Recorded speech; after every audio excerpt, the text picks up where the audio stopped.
Hello students, welcome to our channel vision Guru. So ఇవాళ మనం 10th class board ఎగ్జామ్స్కి సంబంధించి క్వశ్చన్ నెంబర్ 29 లెటర్ రైటింగ్ పత్ర లేఖన్లో ఈరోజు third model చెప్పుకోబోతున్నాము. So already మనము 2 letters అనేవి అప్లోడ్ చేస్తున్నామండి మన ఛానల్లో. ఎవరైనా చూడని వాళ్ళు ఉంటే ఒకసారి మీరు చెక్ చేయొచ్చు. నేను లింక్ కూడా డిస్క్రిప్షన్లో మెన్షన్ చేస్తాను. అయితే మనము చుట్టి పత్ర గురించి చెప్పుకుంటున్నాం అనమాట. చుట్టి పత్రలో ఎలాగ డిఫరెంట్ రీజన్స్తో క్వశ్చన్ అడుగుతారు, మనం దానికి ఎలాగ ఆన్సర్ రాయాలి అనేది చెప్పుకుంటున్నాము. సో ఇక్కడ పత్రలేఖన్ 3 ఇవాళ థర్డ్ క్వశ్చన్లో మనం ఏం చెప్పుకోబోతున్నాము, భాయి కా వివాహ మే సమ్మిలిత్ హోనే కే లియే 3 दिन की छुट्टी मांगते हुए కక్షాధ్యాపక్ కే నామ్ పత్ర లిఖియే.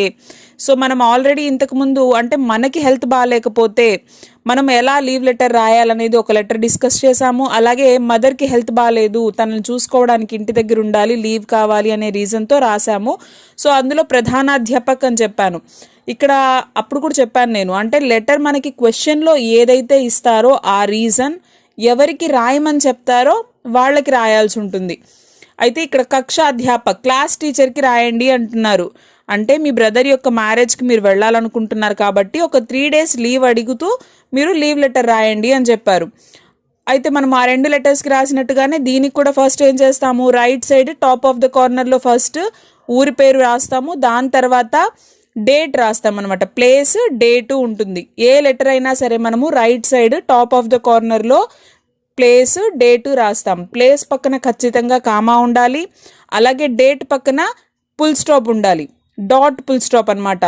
నంబర్ మనకి ఇక్కడ నంబర్ డిజిట్స్లో మనము ఎండ్ చేస్తే ఫుల్ స్టాప్ అనేది normal full stop, dot full stop పెడతాం అనమాట. మనం తెలుగు ఇంగ్లీష్ వర్డ్స్ రాసినప్పుడు ఎలా పెడతామో అలాగా.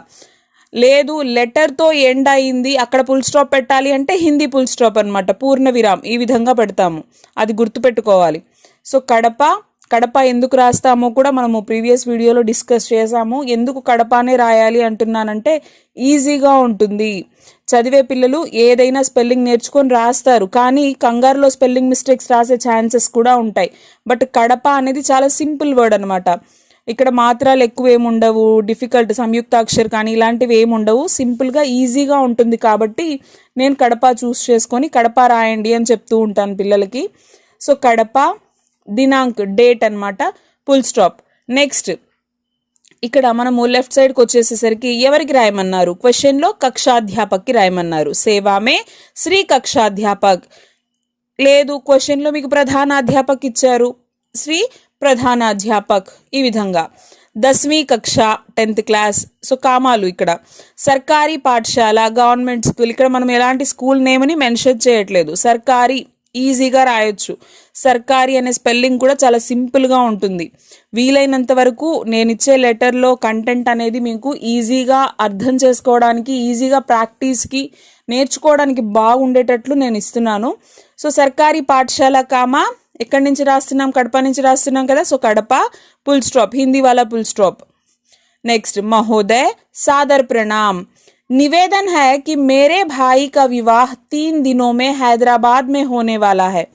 मैं अपने परिवार के साथ विवाह में जाना चाहता हूँ, इसलिए मुझे 3 दिन डैश से डैश तक అంటే ఏ రోజు నుంచి ఏ రోజు వరకు అనేది కి ఛుట్టి దేనేకి కృపా కరే. అయితే ఏం అడుగుతున్నాము, మా అన్నయ్య వివాహము 3 daysలో హైదరాబాద్లో జరగనుంది కాబట్టి ఫ్యామిలీ అందరు వెళుతున్నారు, నేను కూడా వాళ్ళతో వెళ్ళాలనుకుంటున్నాను.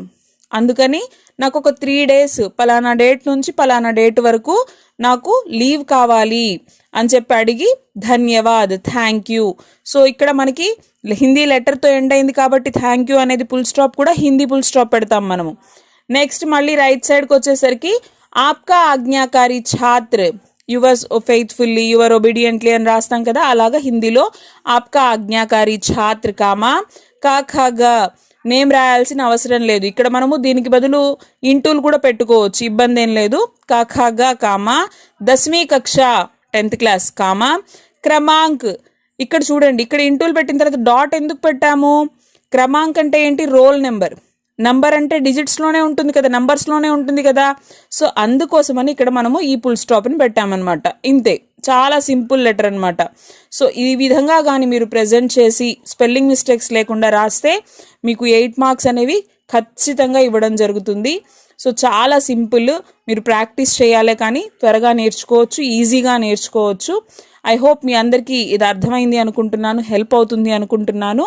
సో ఇలాంటి అంటే కొన్ని మోడల్స్ చెప్తాను నేను. ఇప్పుడు చుట్టి పత్రి చెప్పాను కదా, దాని తర్వాత ఇంకొంచెం ఇంపార్టెంట్ లెటర్ ఎలా ప్రజెంట్ చేయాలి, ఏ టాపిక్ మీద అడుగుతారు అనేది మనం నెక్స్ట్ వీడియోలో డిస్కస్ చేసుకుందాం. Thank you.